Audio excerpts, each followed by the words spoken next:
राम राम सभी को। My self नवीन कुमार। और एक कंपनी जो कि 2016 के अंदर में खुली है, वो कंपनी जो कि गवर्नमेंट से कॉन्ट्रैक्ट लेकर के काम करती है, जो कि ईपीसी जैसे प्रोजेक्ट्स काफ़ी सारे टाइप के प्रोजेक्ट, जैसे सोलर ऊर्जा से रिलेटेड प्रोजेक्ट्स हो गए, बिजली से रिलेटेड प्रोजेक्ट्स हो गए, गवर्नमेंट जो प्रोजेक्ट्स देती है उनके ऊपर में काम करती है।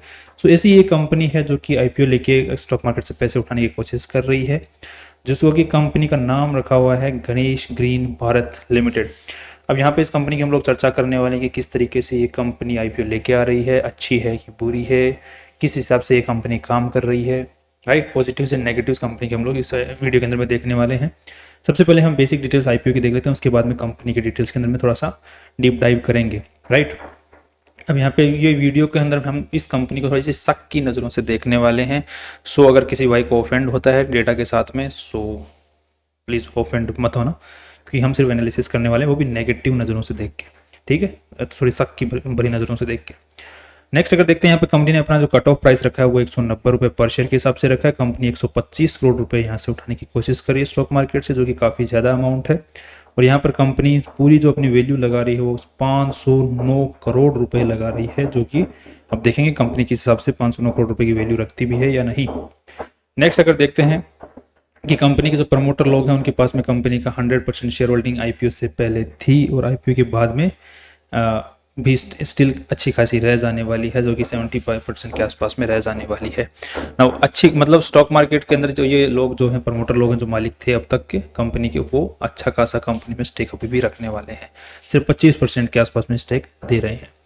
नेक्स्ट अगर आप देखते हैं कंपनी करती क्या है, सो कंपनी जैसे गवर्नमेंट के काफ़ी सारे प्रोजेक्ट्स निकलते रहते हैं, जिनके अंदर में जो गवर्नमेंट होती है वो जो सबसे अच्छी बिड देता है उसको प्रोजेक्ट देती है। और पहले की ट्रैक रिकॉर्ड को देखते हुए तो यहाँ पर कंपनी काफ़ी सारे प्रोजेक्ट्स जो होते हैं, जल जीवन मिशन हो गया, मुख्यमंत्री ये निश्चय क्वालिटी अफेक्टेड योजना, ये कुछ प्रोजेक्ट्स हैं जो कंपनी कंप्लीट करती है। इनके अंडर में आज के दिन कंपनी की ऑर्डर बुक जो है 10 प्रोजेक्ट्स जो है वो सोलर से रिलेटेड कंपनी के पास में, इलेक्ट्रिकल कॉन्ट्रैक्ट से रिलेटेड है, और एक प्रोजेक्ट जो है वाटर सप्लाई से रिलेटेड भी है। अब यहाँ पे कंपनी राजस्थान गुजरात इस एरिया में ज़्यादातर एक्टिव है, मोस्टली गुजरात में एक्टिवेटेड है, इसके अलावा राजस्थान में भी एक्टिवेटेड है। अब नेक्स्ट देखते हैं कि कंपनी आज के दिन पैसा उठाना क्यों चाह रही है। वो मेन रीज़न होता है, क्योंकि कोई भी कंपनी एक्शन लेती है तो उसके पीछे कोई ना कोई हमेशा रीज़न होता है। अब इस कंपनी के पीछे क्या रीज़न है, और ये रीज़न जो है पर्टिकुलरली कंपनी को ज़्यादा फ़ायदा देने वाले हैं, या कंपनी के मालिक लोगों को फ़ायदा देने वाले हैं, या फिर क्या झोल कोई दूसरा है हो सकता है यहाँ पे। तो यहाँ पे कंपनी बोल रही है कि repayment of full and outstanding borrowing, जो कंपनी के ऊपर में कर्जा है, जो कि यहाँ पर हम लोग को देखने को मिलेगा 53 करोड़ की कर्जा है। ये कर्जा इस चुकाना है कंपनी को फुल या फिर पार्ट। यहाँ पर कंपनी ने एज पर DRHP यहाँ पे कंपनी बोल रही है कि ये पूरा तो नहीं चुकाने वाले हैं, कुछ कर्जा यहाँ पे चुकाने की जरूर कोशिश करने वाले हैं इस पैसों से। अब वो कितना कर्जा होने वाला है, वो है 19 करोड़ रुपए का कर्जा। बाकी जो पैसा है उसमें से 130 जितना पैसा उठा रही है कंपनी 121 करोड़ रुपए, उसमें से कितना 125 करोड़ रुपए, उसमें से जो 11 करोड़ रुपए हैं वो फैक्ट्री के अंदर एडिशनल प्लांट जो मशीनरी लगने वाली है उसके अंदर भी पैसा लगाने वाले हैं। इसके बाकी जो पैसा बचा हुआ है वो वर्किंग कैपिटल रिक्वायरमेंट पैसा लगने वाला है। तो यहाँ पे कम से कंपनी लगभग कितने हो गए, 30 करोड़ रुपए।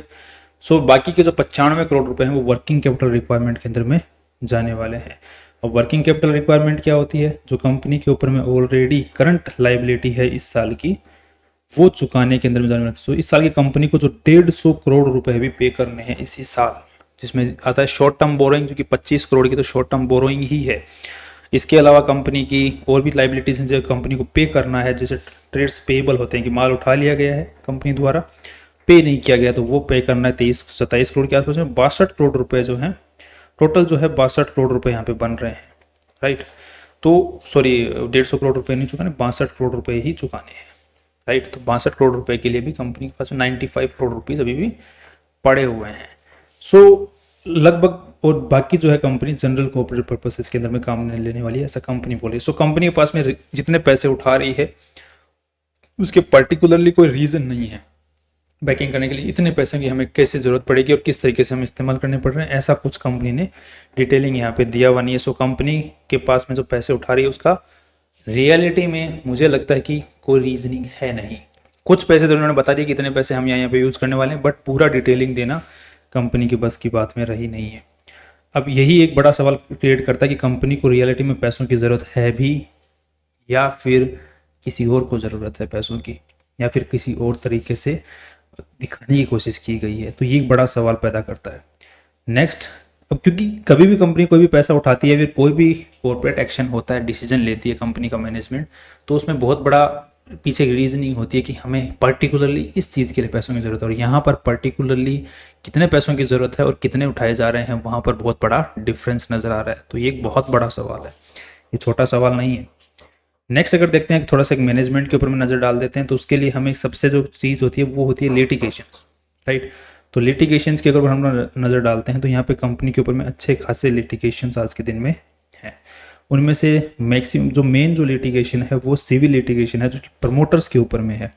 कंपनी के ऊपर में तो हैं ही हैं, यहाँ पर कुछ टैक्स से रिलेटेड हैं, कुछ जीएसटी से रिलेटेड हैं, बट जो मेन प्रमोटर्स के ऊपर में जो लिटिगेशन है that is this civil litigation, ये मेन है, जो कि मुझे थोड़ा सा मतलब सोचने के लिए मजबूर करता है, क्योंकि ये एक लिटिगेशन है जिसमें एक आदमी ने 12 लोगों के ऊपर में क्लेम मतलब एक इल्ज़ाम लगाया है कि इन्होंने मेरे को प्रॉपर्टी बेची, फिर उस प्रॉपर्टी के ऊपर में कोई लिटिगेशन निकल गया, फिर वही प्रॉपर्टी इन्हीं 12 लोगों ने मिलकर किसी और को भी बेच दी। सो एक ही प्रॉपर्टी को इन लोगों ने 2 लोगों को बेच दी।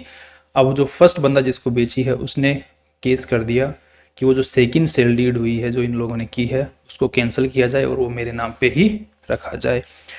तो ये एक काफ़ी 2021 का केस है, तो इसको आप अगेन डिटेल में पढ़ सकते हैं। बाकी आप जो गवर्नमेंट की वेबसाइट होती है कोर्ट की, उस पर भी जाके इस केस नंबर लगा के वहाँ पे भी पढ़ सकते हैं इसको कि पूरा केस अच्छे से है क्या।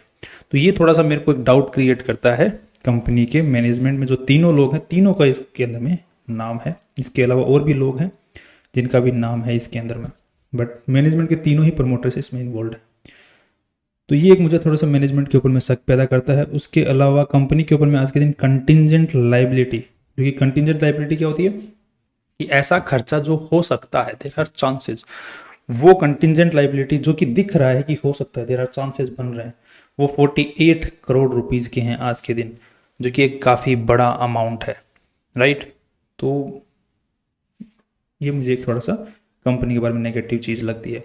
नेक्स्ट देखते हैं कि कंपनी का बिजनेस तो चल ही रहा है, उसके बाद में कंपनी के पास में एसेट्स, जो कि कंपनी फैक्ट्री हो गई, कॉर्पोरेट ऑफिसेज हो गए, क्या वो कंपनी के नाम पे हैं या फिर किराए के ऊपर में लेके ही कंपनी काम करेगी, क्योंकि कंपनी जिस हिसाब से प्रोजेक्ट ले रही है गवर्नमेंट प्रोजेक्ट्स, तो काफ़ी टाइम से 2016 से काम कर रही है, इनकॉर्पोरेटेड है, right.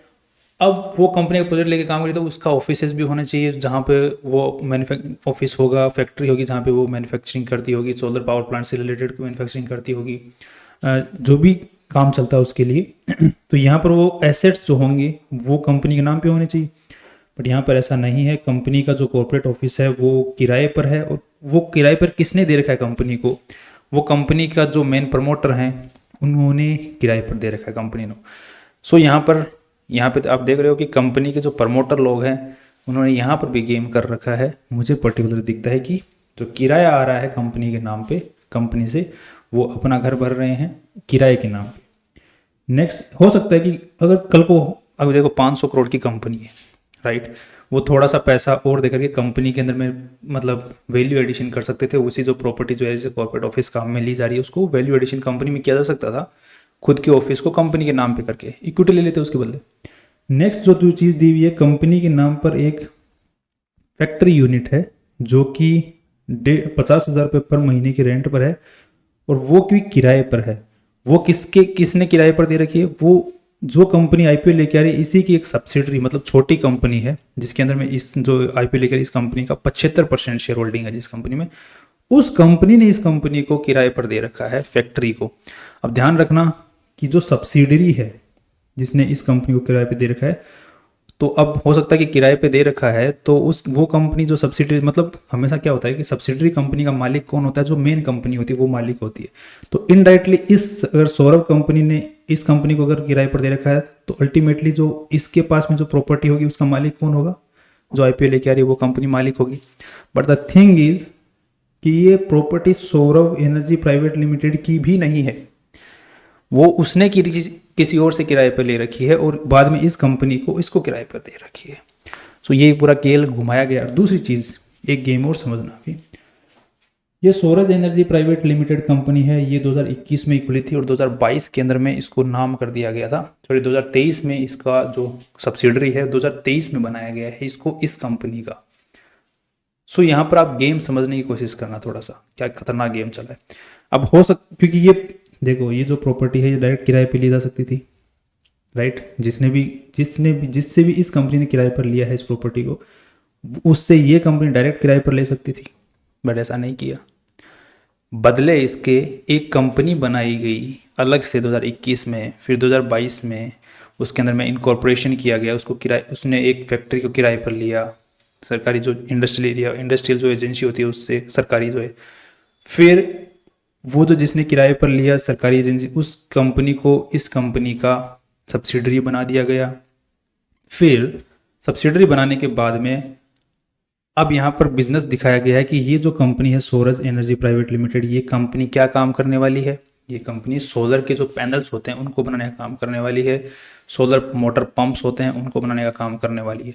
So the thing is कि कंपनी को अब एक सब्सिडरी छोटी सी 2021 में बना करके उसके नाम पे फैक्ट्री का वो लेकर के, लाइसेंस वगैरह लेकर के, एंड इस कंपनी का सब्सिडरी बना के पूरे खेल को चेंज करने की कोशिश की गई है। किस दिशा में लेके जाने की कोशिश की गई है कि पीयर्स कंपैरिजन जो है वो अच्छे से किया जा सके, कि कंपनी के नाम पे सोलर का नाम जोड़ा जा सके। और हमको भी पता है कि आज के दिन सोलर के साथ में जो कंपनियां जुड़ी हुई हैं उनका बूम चल रहा है, राइट। मार्केट उनको बहुत वैल्यू दे रहा है, और मार्केट ने ऑलरेडी जो कंपनियां ऑलरेडी सोलर से रिलेटेड जो कंपनियां, सोलेक्स एनर्जी, वारी रिन्यूएबल्स, जोडियक एनर्जी, इनको भयंकर वैल्यू दे रखी है। सो इसी तरीके से एक वैल्यू देने की कोशिश की गई है इस कंपनी को जो आईपीओ लेके आ रही है, सब्सिडरी खोल के एक अलग से 2021 के अंदर ही, और फिर इसको उस कंपनी को इस कंपनी के नाम के साथ में जोड़ के। जबकि जिस कंपनी को इसके साथ में जोड़ा गया है उस कंपनी के पास में कुछ खास एसेट्स आज के दिन हैं नहीं। अगर होते तो भी मानते कि इसके पास में इतने एसेट्स हैं, इतने सालों से ये काम कर रही है, ये इसकी क्वालिफिकेशंस हैं, ये इसके प्रोजेक्ट चल रहे हैं, वो भी है नहीं, होते तो भी मानते।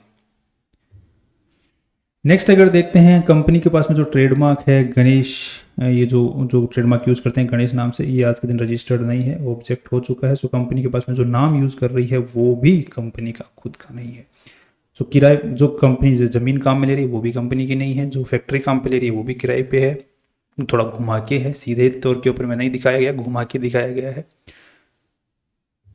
और नेक्स्ट कंपनी का जो बिजनेस है, कंपनी बोली कि कंपनी का मैक्सिमम जो बिजनेस आता है वो मेनली जो बिजनेस आता है वो गवर्नमेंट प्रोजेक्ट से आता है। अभी यहाँ पर इनकी आरएचपी अगर आप लोग चेक करेंगे डीआरएचपी, तो यहाँ पे कंपनी का क्लियर कट दिखा हुआ है कि गवर्नमेंट से जो प्रोजेक्ट्स आ रहे हैं वो कंपनी के जितने प्रोजेक्ट्स हैं टोटल उसका सिर्फ 40% ही आ रहा है, बाकी नॉन गवर्नमेंट प्रोजेक्ट्स हैं, राइट। आज के दिन 122 करोड़ जो है नॉन गवर्नमेंट प्रोजेक्ट से पैसा आ रहा है। सो यहाँ पर भी कंपनी ने गवर्नमेंट के साथ में अपना नाम जोड़ करके अगेन सोलर, एक तो सोलर के साथ में नाम जोड़ा, एक गवर्नमेंट के साथ में नाम जोड़ा ताकि एक रेपुटेशन क्रिएट की जा सके। नेक्स्ट अगर कंपनी बिड्स के थ्रू जो रेवेन्यू कमा रही है, कस्टमर जो एक्विजिशन हो रहा है, रेवेन्यू बाइफर्केशन जो कस्टमर जो मोड है वो, उसका जो बिड्स हैं सब कॉन्ट्रैक्ट्स के थ्रू पैसा कमा रही है, बिड्स के थ्रू पैसा कमा रही है, और B2B मॉडल के ऊपर पैसा कमा रही है। तो मेनली जो कंपनी का बिजनेस हो रहा है, रेवेन्यू बाइफर्केशन हो रहा है, वो B2B सेगमेंट से हो रहा है, जो बिजनेस टू बिजनेस ट्रांजेक्शन जो होते हैं उससे हो रहा है। और business to business transaction company ने कहीं पर भी अपने मॉडल के अंदर में मेनली जो फोकस किया वो B2B मॉडल पे किया ही नहीं है। अब आप देख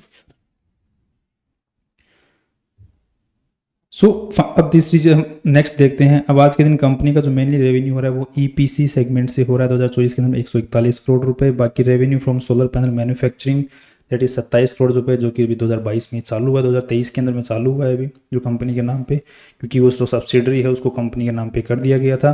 और ये जो सेलिंग जो हुई है ये भी एक्चुअली बाहर के किसी कस्टमर में नहीं हुई है। ये जो सेलिंग इस कंपनी ने की है वो भी अपनी सब्सिडरी को ही की है, बाहर का कोई कस्टमर नहीं आया है। मतलब सब्सिडरी और पेरेंट कंपनी के बीच में ही खेल चल रहा है सेलिंग का, बाइंग का, सेलिंग का, और वो सेल यहाँ पर दिखाई गई है।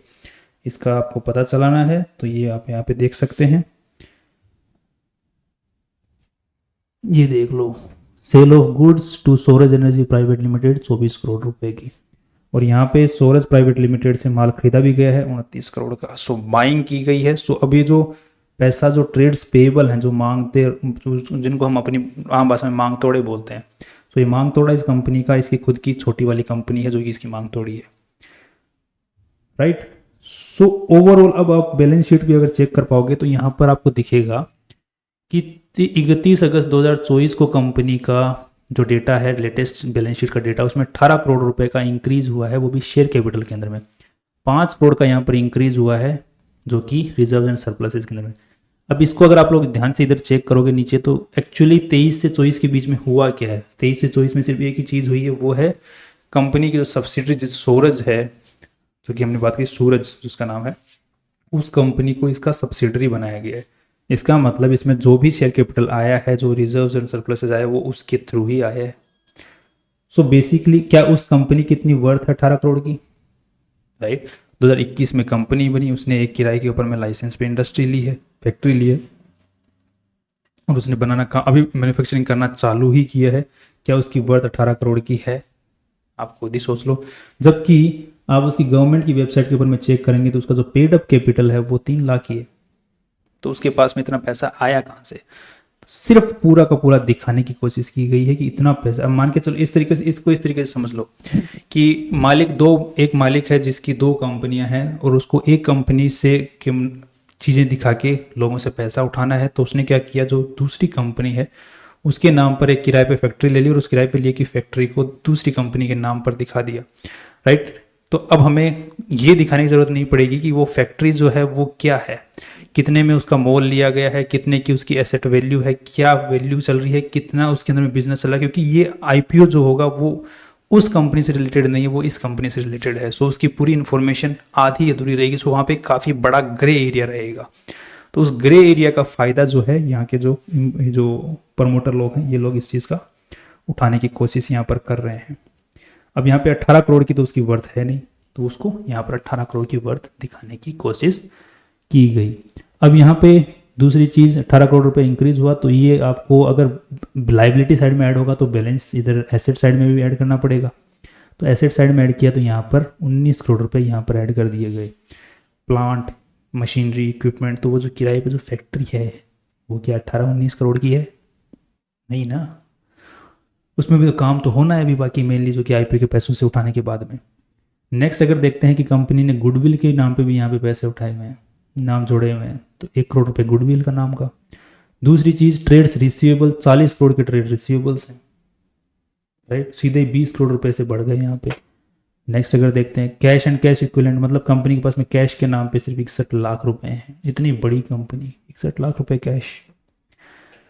शॉर्ट टर्म जो लोन वगैरह दे रखे हैं कंपनी ने खुद को ही लोगों को, वो है 6 करोड़ रुपए, और 30 करोड़ रुपए जो हैं वो अदर एसेट्स की फॉर्म में है, जो दूसरी एसेट्स की फॉर्म के अंदर में है। सो अगर आप ओवरऑल देखोगे इस चीज़ को तो आपको झोल नज़र आ जाएगा। पहली चीज़, अब यहाँ पे हम इसको समराइज करने की कोशिश करता हूँ मैं पूरी चीज़ को।